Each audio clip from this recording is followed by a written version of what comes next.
안녕하십니까. 오늘은 우리말 중에서 깊이 생각하고 생각해봐야 된다 하는 말, 그 말이 뭐냐? 한반도라는 말입니다. 아침에 눈을 떠서 텔레비전을 틀으면 나오는 말이 한반도요. 끝날 때도 한반도라는 말이 나오고 하루에 수십 번도 더 사용하는 말입니다. 근데 이 한반도라는 말이 어떻게 생겼고 왜 생겼으며 어째서 이 말을 제가 이의를 제기하는가를 여러분 곰곰이 한번 생각해 보셨으면 좋겠습니다. 분명히 헌법에 대한민국 강력은 한반도와 부속도서라고 얘기하고 있고, 또 역사에 가면 한반도 한민족이라는 말로 쓰고 있습니다. 한반도라는 말들이 쓰고 있습니다. 그런데 이 말은 우리 스스로 만든 말도 아니고 그렇다고 외국말도 아닙니다. 1896년 이전에는 한반도라는 말이 사용한 사례가 없습니다. 한번 잘 생각해 보세요. 한반도, 반쪽 섬이라는, 반도라는 말은 반쪽 섬이라는 얘기입니다. 대한민국이 어떻게 반쪽 섬입니까? 그렇잖아요? 대한민국은 우선 섬이 아닙니다. 즉 도가 아니라는 말이죠. 그런데 우리 스스로 내가 섬 사람이다? 아니, 이게 한반도라는 말이 바로 그 말이거든요. 내가 섬 사람이다. 아니, 반도라는 말이 반의 섬은 없습니다. 섬 자체라는 말이 물에 동동 삿갓처럼 떠 있는 것을 섬이라고 합니다. 그러니까 이 말은 일본인들이 만든 말입니다. 아주 특별히 만든 말입니다. 우리 조선인을 나타내기 위해서 만든 말입니다. 그래서 저는 이 말을 사용하지 않고 다른 말로 대체하여 생각하는 겁니다. 즉 조선반도 한반도라는 말은 우리말이 아닙니다. 우리나라는 섬, 도입니다. 그러니까 섬은 삿갓이라는 뜻이죠. 그리고 호주도 섬이라고 하지 않습니다. 대륙이라고 그러죠. 근데 우리나라를 반도를 넣어서 한반도라고 나타내는 것은 일본인이 만든 말입니다. 일본에는 반도가 있습니까? 도에서 절반이라는 쓴 반도라는 말이 없죠. 당연히 사용 안 했겠죠. 근데 우리는 1948년 헌법을 만들면서 한반도라는 말을 자연스럽게 넣고 지금까지 쓰고 오고 있습니다. 그 후 헌법 개정을 몇 번 했습니다마는 이 단어에 대해서 단 한 번도 생각해 본 적이 없습니다. 우리말에는 반도라는 말을 대신해서 쓸 말이 곳이라는 말이 있습니다. 그 곳이라는 말은 즉 꼬리나 벼슬처럼 툭 튀어나왔던 말입니다. 그런데 우리나라는 어떻게든 우리나라 자체를 내가 나를 몸 꼬레이라고 얘기하고 우리는 분명히 장산고, 장기고 이렇게 해서 곳을 쓰는 게 있습니다. 몸 밖의 일부분을 써서 그런 말이 있지만 우리 스스로를 반도라고 나타낸다? 이건 좀 봐야 될 겁니다.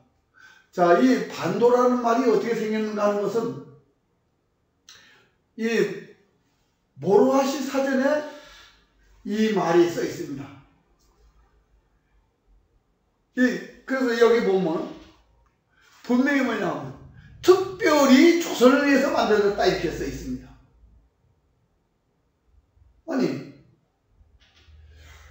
우리나라를 위해서 특별히 만든 건데 개념은 뭐냐?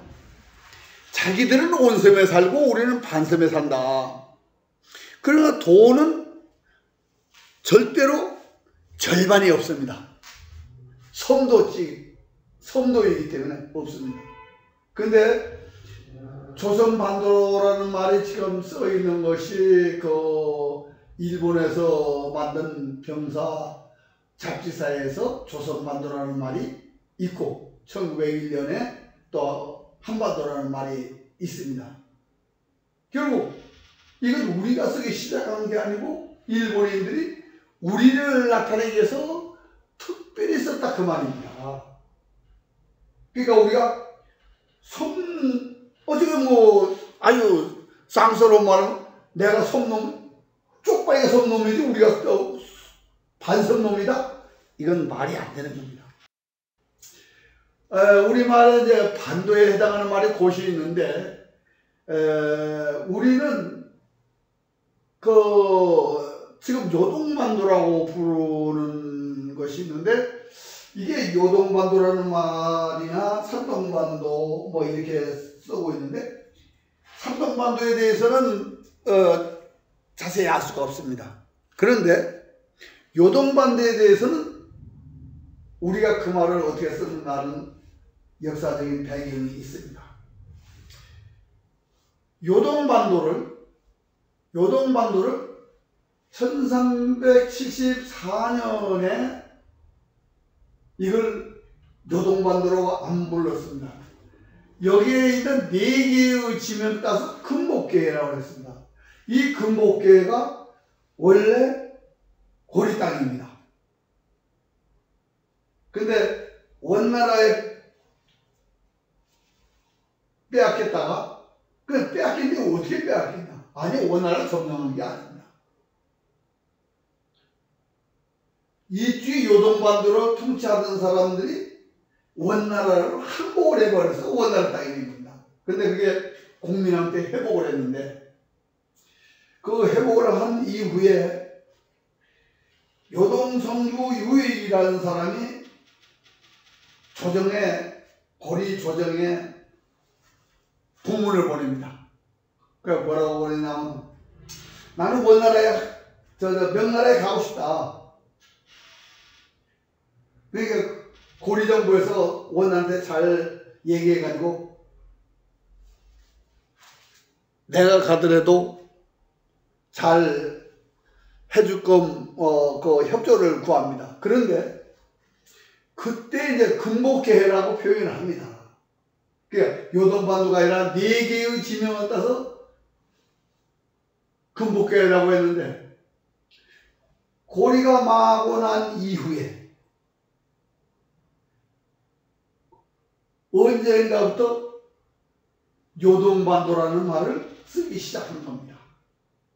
그러니까 새롭게 저건 일본인들이 조선을 위해서 특별히 반도라는 말을 만들면서 요동반도라는 말을 썼다고 그렇게 보일 수밖에 없습니다.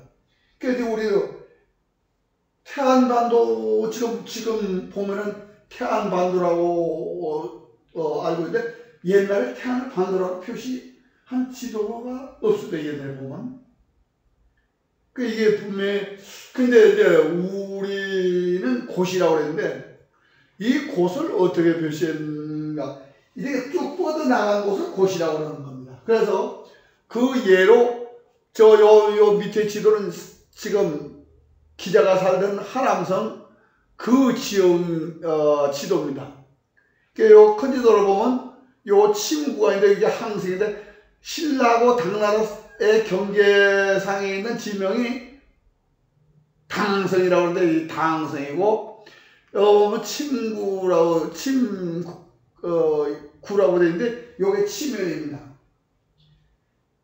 흥수가 평원평야와 침구로 들어오는 적을 막아라 하는 그런 말을 한 적이 있습니다. 그래서 여기 있는데 여기 이 끄트머리 보면 쭉 뻗어 이렇게 낙양에서 보면 쭉 뻗어간 그런 지형입니다. 지형이 보면 이렇게 보면 삼각대로 쭉 뻗어간 요 부분에 요 이름이 고시입니다. 고시.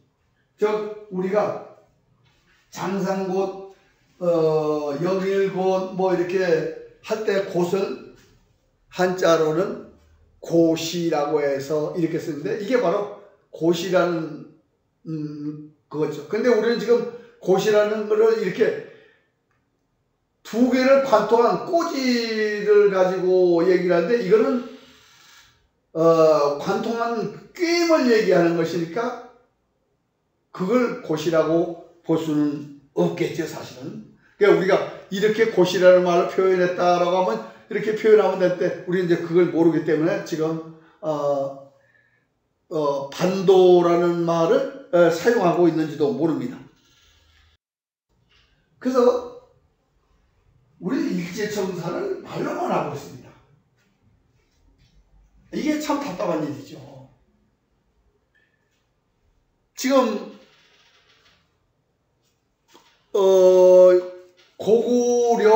고려라고 확정한 것이 조선어 사전입니다. 총독부에서 만든. 그 이전에는 천자문이나 전록편에는 분명히 고리라고 하라고 되어 있습니다. 근데 일본인들이 고려라고 확정한 것은 그들은 역사를 알고 있기 때문에 그렇습니다. 왜냐? 유리왕이 고구려 현을 평정을 했습니다. 그러면 고구려 현을 평정한 게 있습니다. 근데 그걸 희석시켜버리는 겁니다. 그 역사를. 그래서 고구려 현이 마치 고구려인 것 마냥 혼돈하기 위해서 그런 것처럼 지금 한반도라는 말은 우리 말이 아닙니다. 그리고 외국의 말도 아닙니다. 일본인들이 우리를 낮추기 위해서 만든 말이고 왜? 자기들은 원섬이고 우리를 받은 섬의 반섬은 없습니다. 그런데 우리 스스로가 한반도라고 지금 쓰고 있습니다. 이거 깊이 생각해 봐야 하지 않겠습니까? 저는 이 말을 듣는 하루하루 정말 텔레비전을 보면은 기가 막힙니다. 일제청산? 입으로만 합니까? 100년도 안 된 이 말을 우리가 나타낼 말이 없습니까? 저는 만주와 그러니까 조선 팔도를 다스린 신라나 고리 역사를 찾기 위해서는 만주와 조선 팔도를 다스린 고리와 신라 이전에 낙랑국이 있었습니다. 그 낙랑국은 옥저를 순행했습니다. 마지막 낙랑국의 마지막 최리가 옥저를 순행한 기록이 있습니다. 그래서 옥저와 조선 팔도 낙랑국의 그러니까 옥저와의 옥을 띄고 낙랑국의 낭을 띄어서 옥랑이라고 만주와 조선 팔도를 나타내고자 좀 주장을 하여 왔습니다. 그런데 압록강 조만강 이남에 조선 팔도를 나타내는 말을 어떻게 만들어서 한반도라는 말에서 탈출할 수 있을까? 곰곰이 생각해봐도 굉장히 어렵습니다. 뭐 금수강산이라는 말도 있고 여러 가지 말이 있을 수 있습니다. 그런데 우리는 삼국사 46권에서 보듯이 유엔제로 5월 하면 이게 2000년 전 얘기입니다마는 분명히 지금도 유엔제로 5월을 자동차 번호에다가 써먹고 있습니다. 거기는. 그러니까 딱 보면 알아요. 그럼 우리가 만주와 조선 팔도를 나타내는 것은 옹랑이라고 표현한다면 조선 팔도를 나타내는 말을 뭔가 찾아야 된다는 얘기입니다. 그래서 제가 첫 번째로 생각해 본 것은 대한민국의 대한과 북조선의 조선을 두 자를 따서 한조다. 조선 한반도라는 말보다 한조라는 말이 나을 수도 있겠죠. 근데 요거는 한 쌍이다. 한조는 우리말로 하면 한 쌍이다라는 말로 이렇게 얘기할 수도 있습니다만은 그보다 더 좋은 말이 없을까? 그래서 세상의 중심이라는 뜻으로 세중이라고 해볼까? 그렇게도 생각했습니다. 그런데 우리는 지금까지 한반도만 우리 역사라고 얘기했습니다만 삼국사나 25사 동의전이나 한반복이나 모두 삼국사와 같이 아시아를 하나로 얘기하고 있습니다. 아시아에 그러면 고조선이 아시아 전역을 다스렸다는 얘기고 구리가 아시아 전역을 다스렸다. 그렇다면 우리가 고조선 시절에 뭐가 있었냐면 소도라는 게 있었습니다. 소도라는 것은 죄인이 들어가도 잡지 않습니다. 거기는 뭐 하냐? 거기 들어가서 깨달는 거죠. 그래서 소도라고 이제 얘기하고 있는데 그 소도라는 말을 깨달을 소에다 발을 도해서 이제 소도라고 하는데 그 소도라는 말을 맞으면서 구도 구소라고 뽑아봤습니다. 그래서 한조나 세중이나 이런 말보다는 구도나 구소라고 해서 구리의 구자를 따라오면서도 새롭게 보이면서도 이 땅이 모든 사상을 녹여가지고 하나의 사상을 도출할 수 있는 그런 지역이다. 그랬을 때 구도라고 소도라고 했으면 좋겠습니다만 소도라고 해서 하는 것보다는 구도라고 해서 구리를 계승하는 그런 지역 일부분으로 표현을 하고 싶습니다. 그래서 한반도라는 말을 어떻게든 빨리 청산을 해서 우리 정서에 맞는 그런 단어로 새롭게 표현하는 날이 왔으면 좋겠습니다. 매일같이 일본인이 만든 말, 일본인이 한 조선반도를, 조선인을 비하하기 위해서 반쪽섬 사람이라는 뜻으로 해서 한반도라는 말, 조선반도라는 말을 사용했는데 거기서 빨리 벗어났으면 좋겠습니다. 그래서 오늘은 한반도라는 말을 어떻게 하면 벗어날 수 있는가를 생각해 보고자 하는 뜻에서 이 말에 대한 제 생각을 여러분에게 말씀드렸습니다. 다 같이 일제로부터 청산해야 되겠습니다. 우리는 일제시대 창씨개명이다 해가지고 성을 바꿨습니다. 그 광복하고 어떻게 했습니까? 원상복귀했어요. 그 호적 등본에 보면 빨간 줄로 옛날에 일제시대 때 쓴. 저는 그 일제라는 말도 하고 싶지 않습니다, 사실. 그럼 뭐라고 해야 되냐? 대한암흑기죠. 일제 강점기라고 그러면 일제가 주체가 되는 겁니다. 그러니까 대한암흑기에 우리가 못 모르고 지금까지도 사용하고 있는 이 말을, 한반도라는 말을 하루빨리 탈피해야 되겠습니다. 감사합니다.